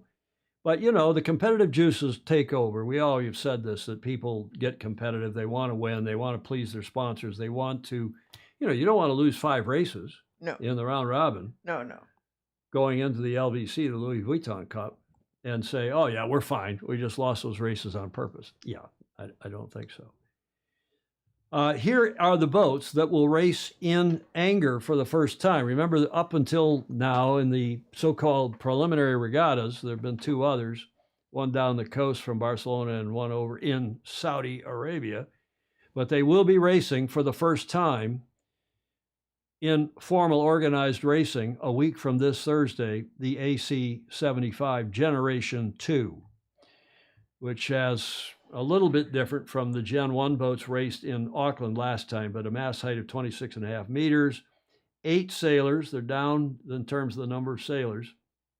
In terms of what was it, 11 last time? Weight was 6.5 tons, is 6.5 tons. Top speed, oh yes, we're going fast. We're going all of, over 50 knots. I could care less. If the racing's close at 50 knots, great. If the racing's close at 10 knots, great. And the hulls are just under 75 feet to 20.7 meters long. And Ed Worley, I agree, no team will show the true speed until it really counts. Yet, sometimes teams, their egos, their adrenaline, their testosterone gets the better of them, and they come out swinging, and sometimes we see things that are interesting indeed. It's actually 4 sailors and 4 cyclers. Right, Chris Exley, right. I was talking about crew, 8 sailors, so that graphic should say crew, 4 sailors and 4 cyclists. Good point. Oh, yes, it should. Good point. Ed Worley's saying amazing tech, but I want the real yachts back and no Crutonic cyclers. I think the more interesting question, and it's not just sailing going to be in the Olympics, because we know it is. I just cannot imagine it leaving in 2028. The Aussies, Alistair Murray and his fabulous country of sailors are not going to let the IOC take sailing out of the Olympics before 2032. After that, your guess is as good as probably any of ours. But the America's Cup, who wins it, as you all know, gets to determine the next venue. If the Kiwis win it, and right now you got to give the Defender, they got a 50-50 chance of winning it because they got to buy into the finals, as the Defender always does. And if they win it, it's odds on, the betting is that it's going to Saudi Arabia, follow the money. Right. As sad as I think that is for our beloved sport. At least Spain has had a team in the America's Cup. At least Spain is a great sailing country.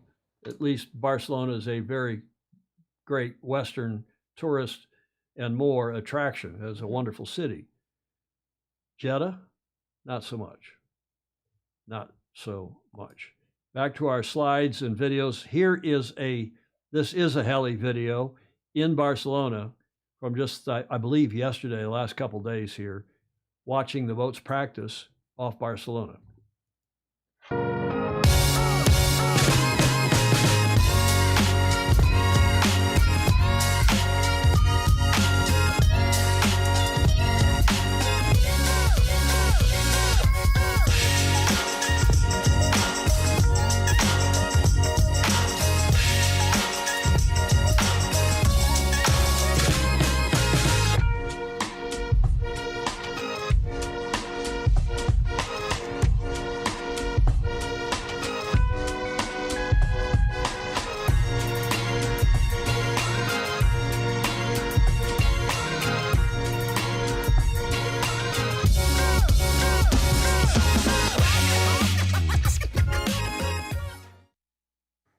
Well, you've got the video showing Nice Breeze, and you wouldn't put a promotional video out, would you, Julia, if you didn't have Nice Breeze? No. Huh? No. So that's what it has looked like at times in the last, I don't know how many, they just put the video out. That could be video from any time in the last couple of weeks, I suppose. If American Magic wins, I hope, Claire Harrington's not going to tell us, she's on here, Vice Commodore, I think and hope they'll bring it back to the States, whether it's Narragansett Bay and Newport, or whether it's Pensacola, where they've been training, and they've got a nice deal now, longer term, with Pensacola down in the panhandle of Florida. One doesn't know. If the Brits somehow win it, Cows, Isle of Wight, you think? I hope. I heard this morning that wouldn't necessarily be the case. I heard that they are also cozying up to the Middle East. Okay. God forbid that the Royal Yacht Squadron would allow the Cup to be run in Jeddah or similar, because they followed the money, not on the Isle of Wight in the Solent. The French, who knows what they would do? They may not go to the Middle East. They may take it to France, that huge and popular sailing. Why would hugely popular sport in that country. Yeah. Alinghi, they'll go to the Middle East. Luna Rossa will not go to the Middle East. Now you can make. We'll make a little list. This is my prediction. Alinghi will not go to the. Alinghi will go to the Middle East, and I do believe Luna Rossa Prataprelli will go to Cagliari, to their home base in the south. Wouldn't that be fun? Corner south end of Sardinia, and that would be fun. Yes. Well, we're just talking about this event starting up in 9 days' time, Julia. Here are the teams. And there are 6 of them, 5 challengers, but they'll all be racing together, which some of you think is also croutonic. But I sort of get this, because since each team can only build one boat, and they can't go racing against another AC-75 in anger, they can't have a training partner until later in the program. That you got to give the Kiwis somebody to tune up against, so that's why they're involved in this preliminary regatta and in the earlier stages of the LVC. And you've got one defender there in the upper left-hand corner, and then you've got Great Britain, who are the challenger of record, the Swiss, the Italians down the lower left, the Americans, USA, and France. 5 challengers, 1 defender. That is the team, and those are the liveries for AC37, the 37th edition of the oldest international trophy in sports, which gets underway shortly after this regatta ends here at the end of this month. So we, in fact, it gets the LVC, which is not the Cup, but it's the Challenger Selection Series. We sometimes call it the CSS, gets underway here at the end of August, the Louis Vuitton Cup. The race times, I think they've done a good thing here. As far as I understand it, the race times are every day in Barcelona, subject to postponement, of course, or some other croutonicism, but they're trying to start the races every day in Barcelona at 1400 CET, which this time of year is plus 2 hours to UTC. So 1400 in Barcelona, it's -9 here to the west coast, which is 0500, a little inconvenient for us, right? Right. 5 o'clock plus 9 hours is 1400, which is 2 o'clock, 0500 a.m. But it's not horribly unreasonable. A lot of us get up that early anyway, right, Julia? Or thinking about getting up. Or thinking. Sometimes you're wide awake I can hear you crashing about upstairs at 3:45 in the morning sometimes. Yes, indeed. And not quite. She doesn't crash about anymore. She used to crash about at 3:45 in the morning. But unless she has a gentleman caller over. And you never know. I tease you, Julia. But I like the time. I think it's good for the sport, because 1400 Barcelona is good for the East Coast of the U.S., 0800 in New York, 0500 out here, and we can get up and watch at 0500. That's not the end of the world. An hour earlier in London.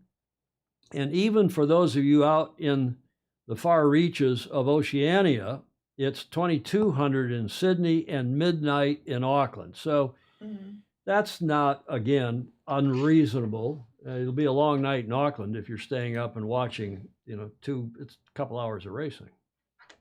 Yeah, it is only -1 to London, Clark. So 1400 in Barcelona is 1300 in London when they are on British summertime. UTC is an hour earlier than what they are. In London right now, for example, it is 22:54. It's 21:54 UTC because they're on summertime. They're on daylight savings time like the rest of us who are on Crutonic daylight time someplace. So that's the TV times. And then here is the actual LVC schedule starting later in August.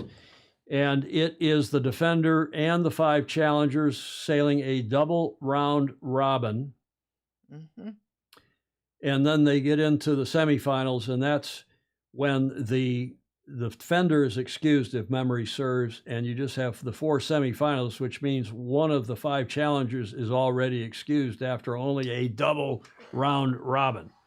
So if you assume for the moment, and it may not be, but if you assume it's the French, they get a single round robin here in the preliminary regatta, then they get a double round robin here in this LVC. Mm-hmm. And then somebody is gone, presumably the French, because they're a day late and a dollar short, but maybe not. Maybe it's one of the other teams. Seems like an awful short period of time to have focused so much time and money over the last X many years. And then, Julia, before you know it, you're out. Yep. Speaking of which, before you know it, your camera has moved. There, I moved you back to your proper spot with a click of the button over here. TV coverage in the U.S., Bill, I don't know the answer to that, but I think it will be live on YouTube. I don't know who the so-called the unilateral, the rights holder is here in the U.S., but I think regardless, one can only hope it will also be televised on YouTube. We shall see. So there is the schedule, 4 challengers going forward to a semifinal. The winners of those semifinals, which are first to score 5 points, what is that? Best of 9, right? That's best of 9. Then they go forward to the final, which is the first to score 7 points, which is a replica of the match, which is a best of, Julia, you went to Stanford, do the math. Yeah. Best of 13. Yeah. First to win 7. That's the program. And then the LVC, the Louis Vuitton Cup winner, goes forward to the match in October. And we will, of course, talk about that more as we get going forward closer to all of that. But the big enchilada, really, the America's Cup, our pinnacle event in our sport, most would agree, is starting in 9 days' time, right on the heels here of the Olympics. So we'll be busy. Mm-hmm. How many dollars spent per racing hours, Ed Worley is asking. Ooh. Do you have that up on your Facebook page? I can't remember. Uh-oh, did I do that wrong, Bill Canfield, or is he correcting me? Let me go back to that chart. First to score 5 points. Yes, first to 5 is best of 9. I did say that, right? First to score 7 points is best of 13. Mm-hmm. Right, Bill Canfield? I only went to a public school. I only went to Michigan, so don't hold me to it if I got my math wrong. TV coverage in the U.S. will be, Claire Harrington is saying, the Vice Commodore, the esteemed Vice Commodore of New York Yacht Club, and by now a Fozy, if not a super Fozy. TV coverage in the U.S. will be, I understand, behind a paywall. Does that include nothing on YouTube, Claire? If so, we'll get VPNs and we'll be able to watch offshore on offshore servers. And we haven't decided yet, have we, Julia, whether we do watch parties for any or all of this. Yeah. In the past, we started out doing watch parties where we also streamed it live, and we were taking the live feed and streaming it. And then I got in cross, as my grandmother would say. Some people got cross with us. Yes. Over that. So what we started doing, if you remember in the latter stages of the Cup last time, we started doing a private watch party on Zoom. Yeah. So you could sign in on Zoom while we took the signal, put it on Zoom, and then talk to it. Any of you could talk to it. We took your comments. We did, in effect, a private show rather than streaming it to Facebook and YouTube. We streamed that show to YouTube. And we'll probably do some of that again this time, if not a lot of that. Depends on how we're feeling, how you all are feeling. Ed Worley is saying, Fozy watch parties, please. And we'll see. Yeah, in a way, it'd be fun to do it with the Zoom. Well, it was fun last time. Yeah. We just streamed, in effect. We did a show like this, streamed it to Zoom. You could sign on. We give you the code, and anybody really could sign on if they wanted to. And we paid a lot of money to get a Zoom account with like 1,000 seats. Yeah. Right? And then I think the most we ever had was 500 or something. But that was pretty good. We'll do it again. That's why we have patrons. Oh, yes. Put your mic up, please, a bit. Thank you. That's why we have patrons and Patreons, so we can afford all this technology here in the studio, and we can afford to have expensive Zoom accounts. Now, Bill Canfield, to be fair, it may not be all that expensive. The paywall may not be that expensive. We shall see. And maybe we'll find that out. Did watch party at 10 p.m. my time. Beer o'clock will be fun, Joey Shields. Well, we'll do it at the Barcelona time, which is, again, is 2 p.m. That means us getting up at 4 to go live at 5 if we do a live Zoom party. That's all right. But, we'll see. Do a watch party. American Magic will win. You have a Tom on the helm like having a donk. What does that mean, Pedro Boiling Sailor?